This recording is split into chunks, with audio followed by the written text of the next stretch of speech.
हाय दोस्तों, Shiv Shakti YouTube channel में आपका स्वागत है। सबसे पहले तो आपको दिवाली की आप सभी को बहुत बहुत शुभकामनाएं।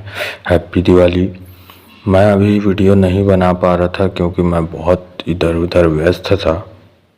आज नई वीडियो नई जानकारी के साथ आए हैं। आज मैं आपको बताने जा रहा हूँ आप अपने आपको कैसे पहचाने कि असाधारण व्यक्ति है।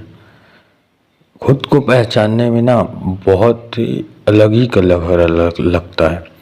आज मैं आपको ऐसे 7 संकेत बताऊंगा जिससे आप जान सकते हैं कि मैं असाधारण व्यक्ति हूँ या सामने वाला असाधारण व्यक्ति है।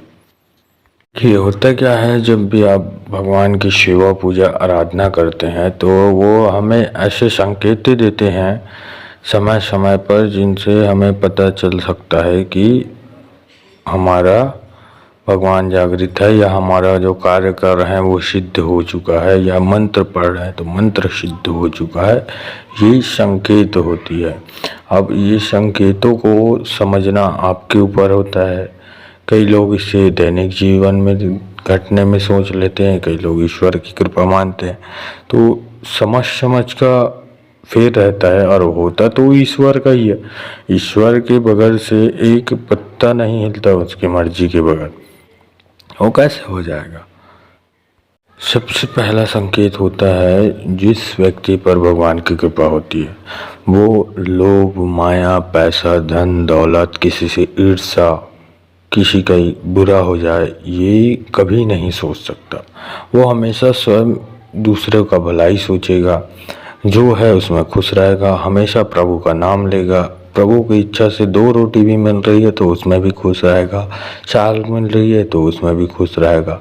ये सबसे पहला संकेत और बेस्ट संकेत होता है, क्योंकि इंसान को हमेशा वैसा ही रहना चाहिए कि प्रभु के अनुसार से रहना चाहिए कि जो मिल जाए वही सही है। दूसरा संकेत होता है जो व्यक्ति को स्वप्न के द्वारा हमेशा भगवान के दर्शन होता है या उनके मंदिरों का दर्शन होता है या उनके मंदिर प्रांगण का दर्शन होता है या मंदिर की शिखर की दर्शन होती है, वो लोग बहुत खुश नसीब होते हैं क्योंकि उनको भगवान डायरेक्ट संकेत दे रहे हैं। डायरेक्ट संकेत दे रहे हैं, वो समझना आपके ऊपर है। वो बहुत खुश नसीब होते हैं कि जिनको भगवान की दर्शन होता है स्वप्न में। बहुत ज़्यादा खुश नसीब होते हैं क्योंकि हर किसी को नहीं मिलता। बहुत पुराने से पुराने साधक, बड़े से बड़े साधक को ये सारी चीज़ें नहीं मिलती। शुरू में तो होती है, उसके बाद नहीं होती है। तो जिनको डेली होती है या महीने में 10 बार 20 बार हो रहा है तो बहुत खुश नसीब है वो। और ये दूसरा लक्षण होता है। तीसरा संकेत होता है जिन पर भगवान की कृपा होती है, भगवान की इच्छा होती है, वो हमेशा पूजा पाठ विधि, मंत्र जाप या भगवान का नाम, हमेशा राम राम राम, कभी किसी से कोई मतलब नहीं, हमेशा पूजा पाठ में रहना। ये होता है तीसरा लक्षण। और ये भी बहुत अच्छा लक्षण है कि उनको भगवान ने चुन लिया है। चौथा लक्षण होता है जिन पर भगवान की कृपा होती है वो पुण्य करने में विश्वास करता है, ग्रहों पर विश्वास करता है, जन्म मरण पर विश्वास करता है कि हाँ मरने के बाद स्वर्ग नरक है, उस पर विश्वास करता है। हमेशा दान करने में विश्वास करता है, किसी भूखे को खाने खिलाने में विश्वास करता है। ये चौथा लक्षण होता है और ये भी असाधारण व्यक्ति होता है, लेकिन इनको स्वयं को पता नहीं रहता है कि हम ऐसे हैं। पांचवा संकेत होता है जिन पर ईश्वरी कृपा है, उनको पहले ही घटनाओं के बारे में अभूतनी होनी शुरू हो जाती है। मतलब पहले ही इनको संकेत मिल जाता है कि ये ऐसा होने वाला है। किसी के घर में लड़की आने वाली है, किसी के घर में लड़का आने वाला है, किसी का एक्सीडेंट होने वाला है, किसी का कुछ, मतलब किसी व्यक्ति के सामने गया तो उसके बारे में उसके पास वो चीज़ें आ जाती है। और मैं आपको बता दूं, ये जो लक्षण है, ये जो संकेत है, इन व्यक्तियों को मोक्ष के लिए ज़्यादा दर दर भटकना नहीं पड़ता। बहुत ही आसानी से मोक्ष प्राप्त हो जाते हैं इनको, क्योंकि इन पर पहले से ही ईश्वरीय कृपा है। तो उनको घटनाओं की ज्ञान हो जाती है और वो बोल भी देते हैं कि तू मत जा, तेरा ये हो जाएगा, मत जा। तो कई बार चले जाते हैं कई लोग, फिर भी हो जाता है वो, तो बोलता है कि मैं बोला था।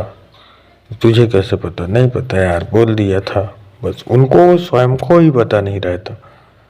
छठा लक्षण होता है अपने आसपास एक विशेष टाइप का सुगंध, जैसे कोई इत्र लगाया है, कोई परफ्यूम लगाया है, कोई गुलाब का परफ्यूम लगाया है, कोई केवड़े का परफ्यूम लगाया है, ऐसे टाइप की अनुभूति होना। उनको पता नहीं रहता, क्योंकि जो देव शक्तियाँ होती है वो हमेशा सुगंधित के साथ आती है और नकारात्मक शक्ति वही वास के साथ आती है। नकारात्मक शक्ति के लक्षण में आपको जलने का वास, मांस का वास, सड़ा हुआ चीज़ों का वास, और वही सकारात्मक शक्तियों के साथ फूलों की खुशबू, इत्रों की खुशबू, ये सारी चीज़ें आती है। गंधक लुभान की खुशबू, या किसी ने धूप जलाया है ऐसा टाइप का खुशबू, ये छठा अनुभूति होती है और संकेत होता है कि उनको अपने आसपास जहाँ कहीं भी रहे, आसपास हमेशा उनको अजीब ही सुगंध आती है, अजीब ही, जैसे कोई इत्र लगा लिया हो। सातवां लक्षण होता है जो सुबह 4 बजे उठ जाता है, ऑटोमेटिक उनकी आँख खुल जाती है। उनको पता नहीं रहता है कि मैं क्यों उठा, क्या काम है। हाँ, लेकिन उठ गया तो चलो नहा धो लेता हूँ, प्रभु की पूजा पाठ कर लेता हूँ, अगरबत्ती जला लेता हूँ, ये रहती है।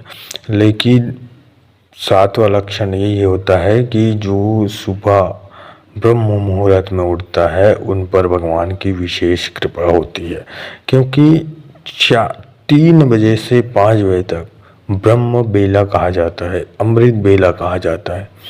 इस समय पर सभी देवी देवता धरती लोक पर वास करते हैं और मंदिरों पे विराजमान होते हैं।